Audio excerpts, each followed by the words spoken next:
Então, minha gente, saudação, aleluia, axé e saravá para todos vocês aí do outro lado. Paz do Senhor para os irmãos em Cristo Jesus. Bispo Severino de Aracaju, aqui com vocês novamente. E comigo você já faz. Nós estamos aqui à distância de um clique. Sejam bem-vindos à Igreja Virtual de Jesus Cristo do último dia. Não é dos últimos, é do último, a nossa é do último. Axé, minha gente.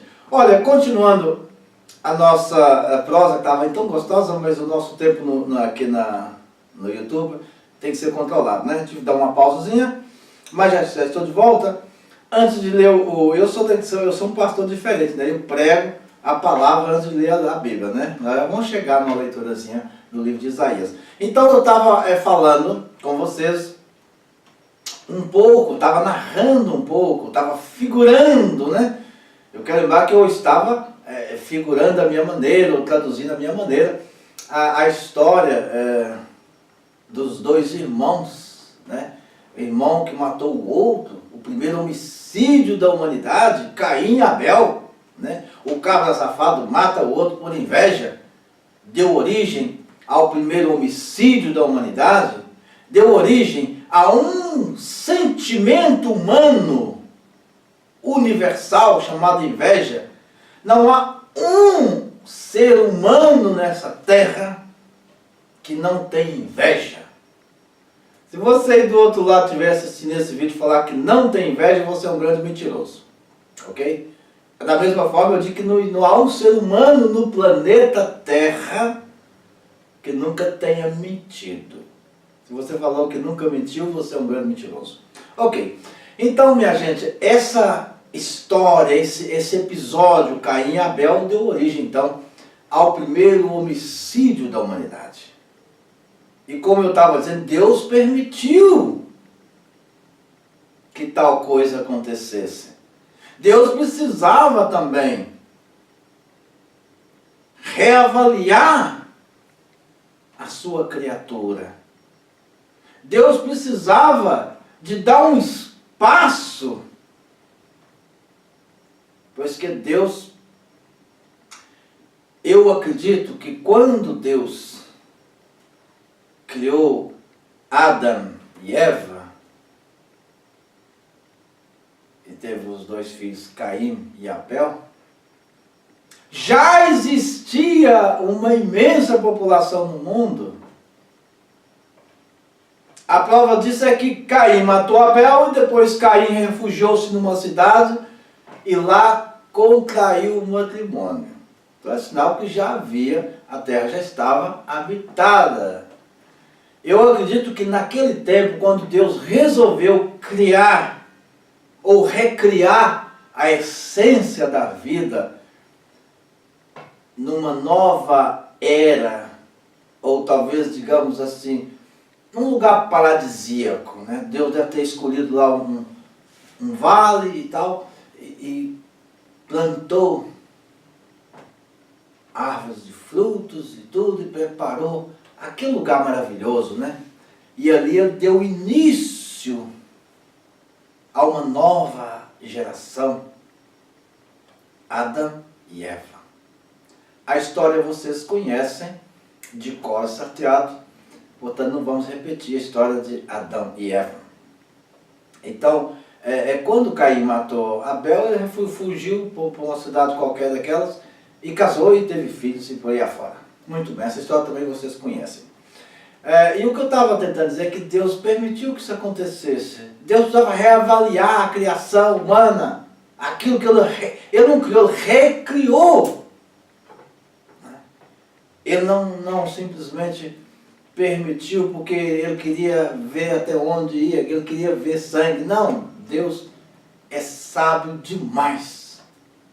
Nós é que somos os palhaços da corte celestial. Nós somos o grãozinho de areia, né? Mas Deus é uma essência extraordinária. Não há como negar Deus. Não há. Eu estou pisando aqui no chão da minha sala debaixo dos meus pés tem vermes. Esses vermes possuem sistemas de defesa, sistema imunológico, sistema digestivo, e eu não posso vê-los com um aparelho microscópico. Eu posso ver. Então, o mistério de Deus é algo infinitamente difícil de explicar. Nós devemos ter em mente uma coisa: para servir a vontade desse Deus, existe uma coisa que chama-se Evangelho de nosso Senhor Jesus Cristo. Agora, o que eu vou ler aqui não tem absolutamente nada a ver comigo, nem consigo, nem com ninguém. Eu diria que o que eu vou ler aqui, para mim, é um romance. Não tem nada a ver com o crente de hoje em dia. Mas eu vou ler e vocês depois tirem as vossas conclusões. Do livro de Isaías 1, versículo 2. Escutai, ó céus, ouve, ó terra. É o Senhor que revoltaram-se contra mim. O boi conhece o seu proprietário, e o burro o seu estábulo, o estábulo do seu dono. Mas Israel não conhece nada. No meu povo nada entende. Ai de vós, nação pecadora, povo carregado de crimes, raça de perversos, filhos renegados. Vós abandonastes o Senhor, desprezastes o Santo de Israel, e voltastes para trás. Se continuais na rebelião em que parte, ainda podereis levar pancadas. Toda a cabeça é uma chaga, o coração está enfermo, da planta dos pés até o alto da cabeça, nada está são. Contusões, ferimentos, chagas vivas, não curadas nem ligadas, nem aliviadas com óleo. O vosso país está devastado, as cidades incendiadas, as terras não devoradas por estrangeiros. As terras são devoradas por estrangeiros. Diante dos vossos olhos, a desolação é como devastação de estrangeiros. Sião, a capital, ficou isolada como cabana numa vinha, como choça num pepinal, como cidade cercada pelo inimigo. Se o Senhor dos Exércitos não nos tivesse deixado, um resto seríamos como Sodoma, ficaríamos parecidos com Gomorra. Você entendeu alguma coisa, meu querido? Desse tudo que eu li aqui? Está no livro de Isaías 1. Então, gente, esta leitura do livro de Isaías é uma narrativa que eu vou te falar com vocês é uma coisa séria. Para mim, nem para si, nem para nenhum crente, nem no Brasil, nem nada nisso, isso não vale nada. Isso para mim é tudo romance, ok? Estamos a ler uma narrativa de um fato, de um profeta Isaías que viveu numa época, viveu para um povo, que é o povo de Israel, para um país que não é América Latina, não está na América Latina. Então, uma leitura que carece de uma narrativa ou de um estudo mais aprofundado, antes de nós fazermos essa leitura e jogar na assembleia de crentes de cultos, culturas adversos. Devemos lembrar que nem todo o frequentador de uma igreja evangélica, numa igreja evangélica que tem, por exemplo, vamos supor que tem 1000 pessoas a participarem de um culto, dessas 1000, pode-se tirar talvez 50 pessoas, talvez 50 são doutorados, ok? Sobram 950 pessoas. Dessas 950 pessoas, talvez pode tirar assim umas 250 ou 300 pessoas que têm o estudo médio. E o que sobrar são, na maioria, pessoas de idade que compreende 50, 60, daí para cima, e que não possui cultura suficiente para entender a forma que alguns pastores dirigem as pessoas. Então, as pessoas que estão assistindo um culto merecem a nossa atenção. A nossa não, desculpa lá vocês, eu não sou pastor. Merece a atenção dos pastores no sentido de passar a palavra de uma forma simples, direta e que vá de encontro ao povo. Não use palavras caras, porque o povo que está assistindo não é um povo de palavra cara. O povo que vai no seu culto tem sede,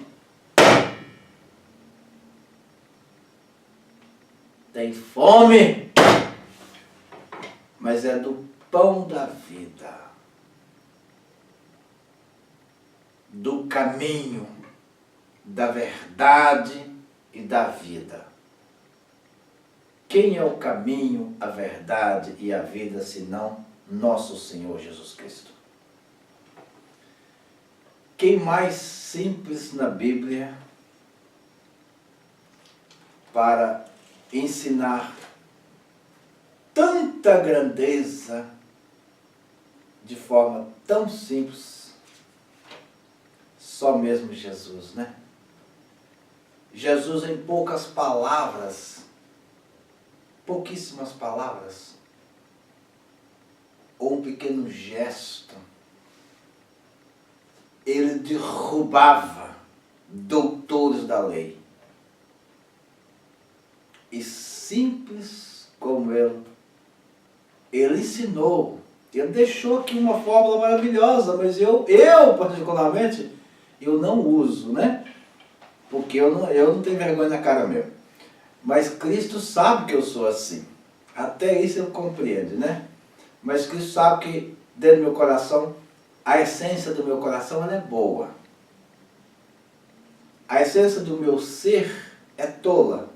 A essência do meu espírito e da minha alma divaga-se nas sentenças, assim como dizia o profeta, ai dos profetas que sentenciam suas profecias, balbuciando palavras, Aleph, Colef, está no livro de Isaías, fala sobre os profetas. Né? Eu não sou profeta de nada, sou pai de santo, sou macumbeiro, mas gosto de falar de Cristo daí. Tem alguém contra? Macumbeiro não pode falar de Cristo? Pois eu estou falando, eu estou pregando a palavra de Cristo da minha maneira. Quem quer ouvir, ouve, quem não quer, amém. Sim ou não, minha gente? Olha, eu lembro o nosso querido bispo Edir Macedo. Sim ou não, minha gente? Pois é, sim ou não. Então, eu estou falando porque gosto de falar e ponto final. Ok. Então, gente, a essência maravilhosa de Cristo, ele, com pouquíssimas palavras, ele traduzia um mundo gigantesco para todos nós. E nós falamos um pouco de Elias. Eu queria dizer com vocês que a Bíblia é uma laranja. O exemplo de uma laranja, né? Você espreme. Aqui cai amor, solidariedade, compreensão, respeito ao próximo. E se espremer bem mesmo,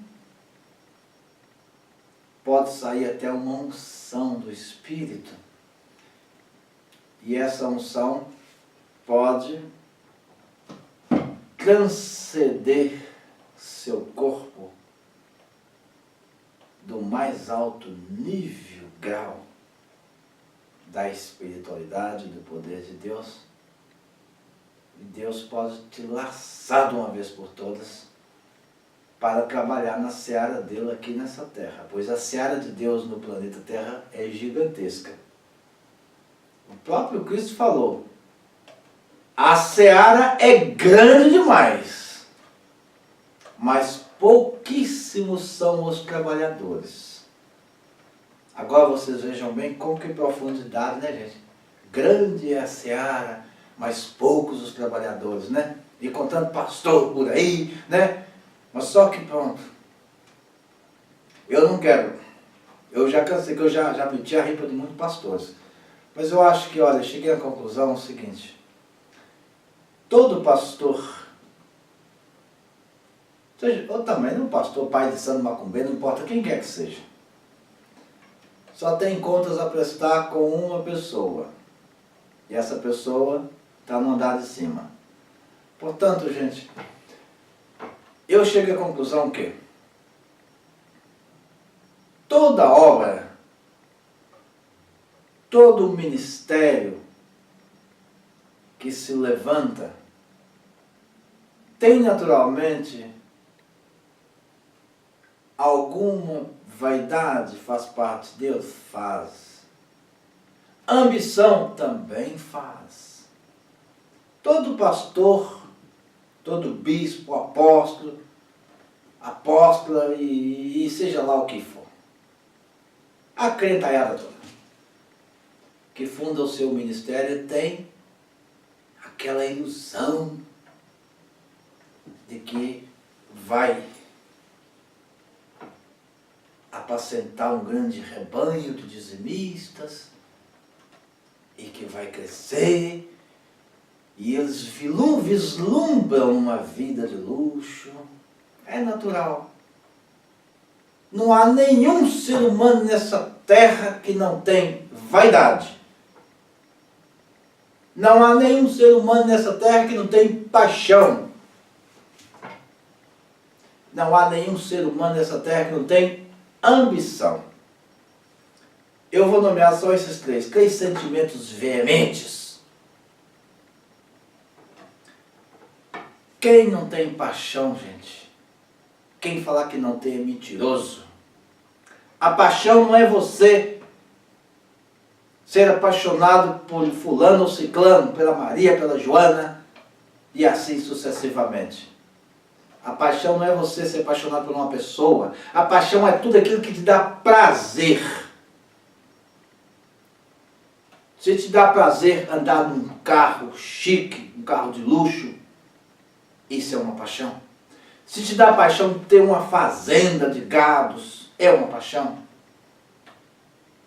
Então, paixão é tudo aquilo que nos dá prazer. É sinônimo de paixão. Ok? Agora, amor é diferente de paixão. Não vou mexer nessa área do amor não, que aí já é outra conversa. Pregar o Evangelho de nosso Senhor Jesus Cristo para muitos pastores sérios é amor a Cristo. Mas não quero mexer nessa área não, vamos voltar na paixão. Então paixão é um sentimento mundano, sim? Não há ninguém que não tem. Vaidade. Eu tenho, olha a minha vaidade, né?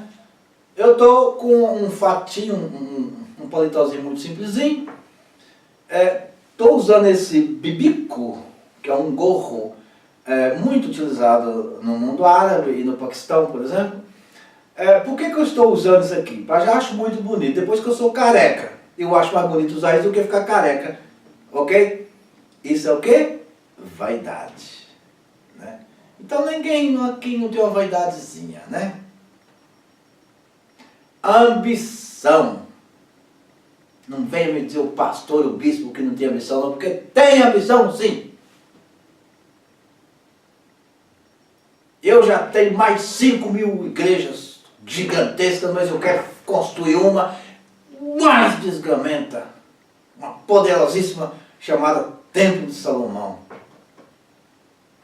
Isso é ambição arregada com os olhos da vaidade. Pronto. Então é natural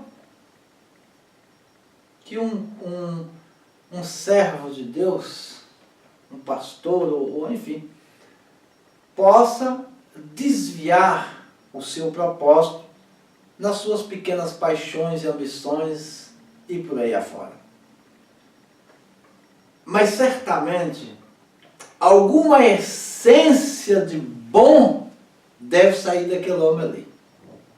Nem que seja pequenininha. Outro dia eu vi uma cena. Aí acho que Deus disse, nesse caso acho que os anjos disseram amém e... Ok, então eu vou contar a história. Eu vi uma cena de um apóstolo, me parece. O apóstolo chega num determinado local, uma multidão, né? Aquilo quando fala multidão, tu fala milhares de pessoas, aquelas igrejas gigantes, ou às vezes alugam um estádio de futebol e enche de povo ali para os seus cultos biônicos. Bom, a história dos cultos biônicos, então vou falar sobre ela. Então, o apóstolo, né, chegou na hora da revelação. O Espírito Santo me revelou aqui que tem uma pessoa no nosso meio que está com problema nos rins. Ok. No meio de milhares de pessoas, não é difícil encontrar uma pessoa com uma doença renal. 1-0. A revelação bateu legal. Logo apareceu um indivíduo e tal. Ok. Não ficou por aí. O Espírito Santo está me revelando agora. Agora me revelou. Tem uma pessoa aqui nesse meio. Está por aqui. Essa pessoa tem seríssimos problemas no joelho. Dores no joelho. Bom, também, minha gente, a uma pessoa de 50, 60 anos, ou numa multidão de milhares de pessoas, não é nada difícil aparecer uma pessoa com uma ciática, com uma luxação, e já apareceu uma mulher. 2-0. Revelação. E palmas. Aquilo foi uma festa, né? O rubro, né? A torcida. Esse é o homem, esse é o cara. Terceira revelação. Essa eu acho que Deus disse amém. Os anjos disseram amém. E Deus até, com essa revelação, Deus deve ter dado um crédito de unção. Deu uma unção a mais para este apóstolo, porque essa foi maravilhosa. Sabe por quê? Vocês vão entender já por quê. O Espírito Santo está me revelando aqui também. Eu estava na minha casa e o Espírito Santo já me falou. O Espírito Santo já me falou em casa. Antes de você ir para o culto, passa no banco, levanta um dinheiro e leva para aquela pessoa. Então o Espírito Santo mandou que eu passasse no banco, sacasse 5.000 reais para semear na vida de uma irmã que ia ser revelada. Muito bem. Então ele revelou. O Espírito Santo está revelando aqui que tem uma pessoa que está passando por inúmeros problemas financeiros, que está com muita dificuldade, e que vem aqui, não sei o quê, e já que a pessoa Se eu não tivesse falado o nome, acho que 90% daquela multidão ia tudo à procura, né? Então, é claro, no Brasil, quem está passando dificuldade financeira no Brasil são pastores e bispos e apóstolos que andam de helicóptero, né? O resto passa dificuldade. Silvio Santos também não passa, não. Então, ele falou o nome. O Espírito Santo está me revelando, a fulano de tal, assim, assim, assim. E logo falou o nome, a pessoa. Bom, aquele momento foi o momento mais sublime daquele culto. Que ele passou a mão num pacote de notas e fazia assim, ó. O Espírito Santo mandou eu semear na sua vida. E deu para aquela pobre mulher, aquela desgraçadinha, 5.000 reais. A mulher desmaiou, ela caiu. Se calhar aquela mulher nunca na vida dela tinha visto 5.000 reais assim na frente dela. O fato é que ele entregou nas mãos dela. Muito bem. Nós sabemos, gente, que toda aquela encenação, né, é uma espécie de uma ilustração do poder de Deus.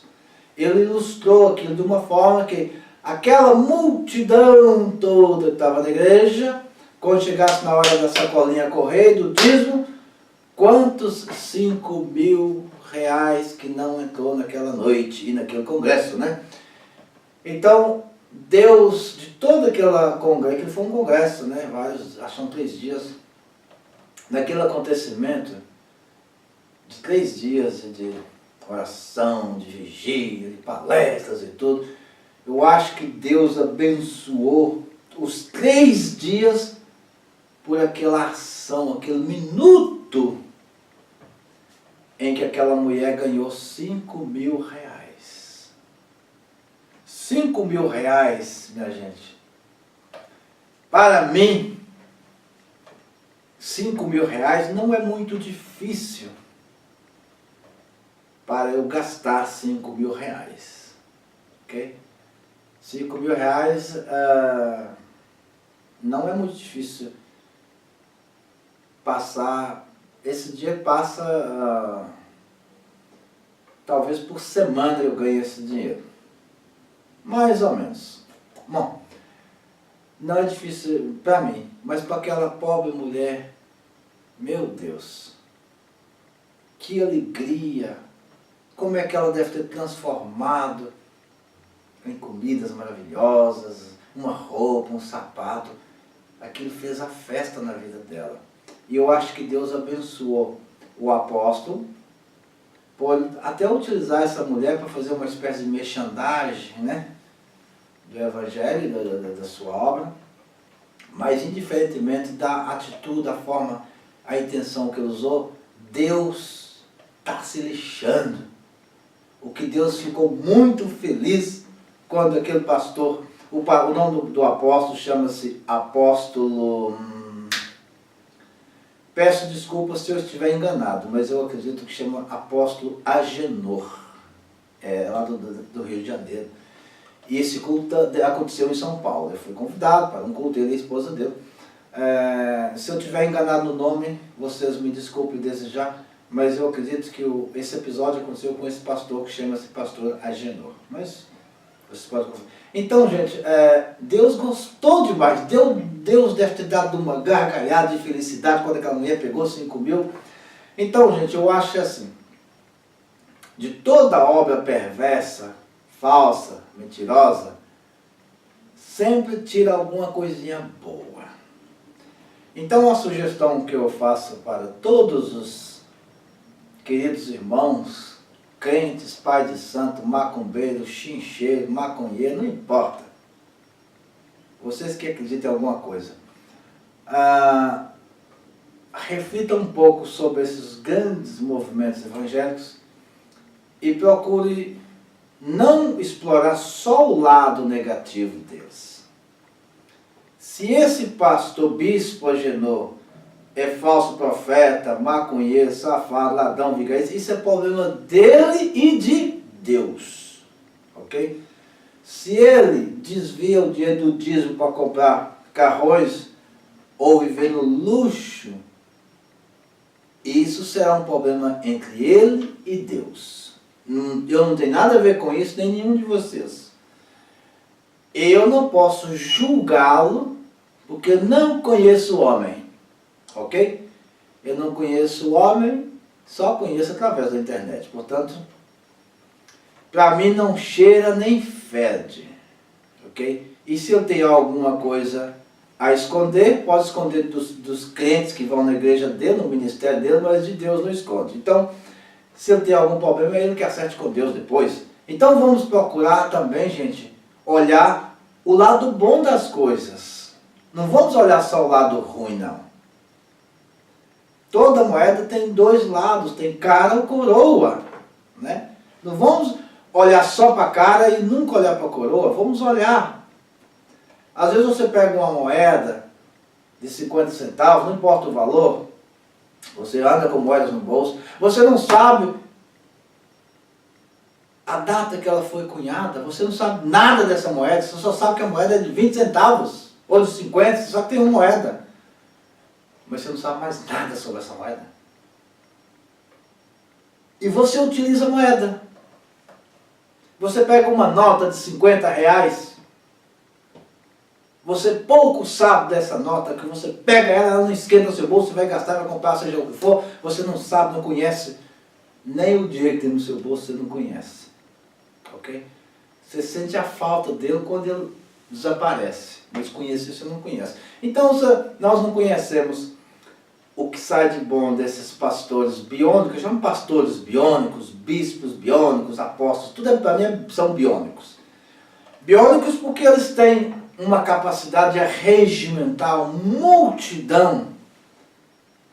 E nessa multidão que ocorre às suas igrejas biônicas também, há pessoas de vários níveis culturais e sociais. Muito bem.